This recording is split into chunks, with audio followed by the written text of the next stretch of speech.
پاکستان میں دو لوگ بڑے اطمینان سے رہتے ہیں، ایک امیر اور دوسرا غریب۔ یہ جو درمیان میں مڈل کلاس ہوتے ہیں نا، اصل مسئلہ تو ان کا ہوتا ہے۔ یہ رکھ رکھاؤ سے امیر لگتے ہیں، لیکن ان کے گھر میں اکثر اس وجہ سے لڑائی ہو رہی ہوتی ہے کہ اس بار گھی کا کین جلدی ختم کیسے ہو گیا۔ اور ہمارے ہاں قابل رحم اور قابل نفرت بھی دو ہی طبقے ہیں، امیر قابل نفرت کیونکہ اس کے پاس بہت پیسہ ہے، اور غریب قابل رحم کیونکہ اس کے پاس کچھ نہیں ہے۔ ایون پاکستان کا بجٹ بھی ان دو طبقات کو دیکھ کے بنتا ہے، ایک امیر اور دوسرا غریب۔ یہ جو بیچ میں مڈل کلاس ہوتے ہیں، یہ تو سینڈوچ کی طرح پس جاتے ہیں، کیونکہ امیر ان کو غریب سمجھتے ہیں اور غریب ان کو امیر سمجھتے ہیں۔ آخر یہ مڈل کلاس ہوتے کون ہیں؟ یہ مڈل کلاس وہ لوگ ہوتے ہیں جن کے پاس ہر چیز امیروں والی ہوتی ہے لیکن سیکنڈ ہینڈ۔ ان کے پاس نسبتاً بہتر گھر ہوتا ہے لیکن رینٹ کا، گھر میں اے سی ہوتا ہے لیکن عموماً چلتا ایئر کولر ہی ہے، کپڑے صاف ستھرے تو ہوتے ہیں لیکن چلتے کئی سال ہیں، گھر میں یو پی ایس تو ہوتا ہے لیکن اس کی بیٹری عموماً صرف آدھا گھنٹہ 30 منٹ ہی نکالتی ہے۔ ان کے گھر میں ہر ہفتے پتلے شوربے والا کوئی گوشت بھی ضرور بنتا ہے۔ یہ اپنے بچوں کو سیر و تفریح کے لیے کسی پارک میں لے کے جاتے ہیں تو گھر سے پیٹ بھر کے ان کو کھانا پہلے ضرور کھلایا جاتا ہے، اور یہ دن رات کوئی ایسا کام کرنے کا منصوبہ بناتے رہتے ہیں جس پہ کوئی بھی انویسٹمنٹ نہ کرنی پڑے۔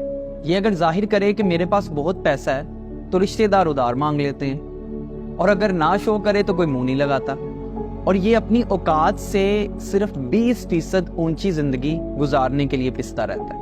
اصل میں ان کی زندگی غریبوں سے بھی زیادہ بدتر ہوتی ہے، جو ساری زندگی کمیٹی ڈالنے اور پھر بھگتنے کے نتائج پر منحصر ہوتی ہے۔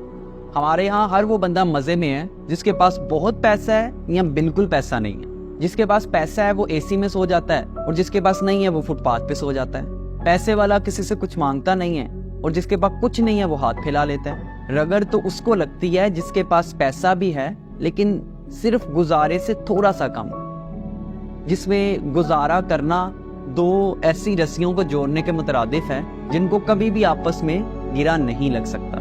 اور غریبوں کی اکثریت کو بھی یہ مڈل کلاس لوگ سپورٹیج کر رہے ہوتے ہیں۔ کبھی کبھی تو مجھے لگتا ہے کہ سب سے زیادہ خوف خدا بھی ان مڈل کلاس لوگوں میں ہوتا ہے، کیونکہ سب سے زیادہ خیرات صدقات تو یہی کر رہے ہوتے ہیں، اور اکثر ان کی زندگی غریبوں سے بھی بدتر گزر رہی ہوتی ہے، لیکن اپنی عزت نفس اور انا کو آگے رکھتے ہوئے یہ لوگ خاموش رہتے ہیں، اور ان کی ساری زندگی گھر کی فالتو لائٹس آف کرنے اور بل کو کم سے کم کرنے میں گزر جاتی ہے۔ موبائل میں 100 روپے کا لوڈ بھی بڑی احتیاط سے استعمال کرتے ہیں، اور گھر والوں کو سمجھاتے ہیں کہ اگر میں 1 مس کال دوں اس کا مطلب ہے میں گھر آ رہا ہوں، اگر 2 مس کال دوں تو اس کا مطلب ہے کہ میں ابھی تھوڑا لیٹ ہوں، تاکہ کال کرنے کی ضرورت نہ پڑے۔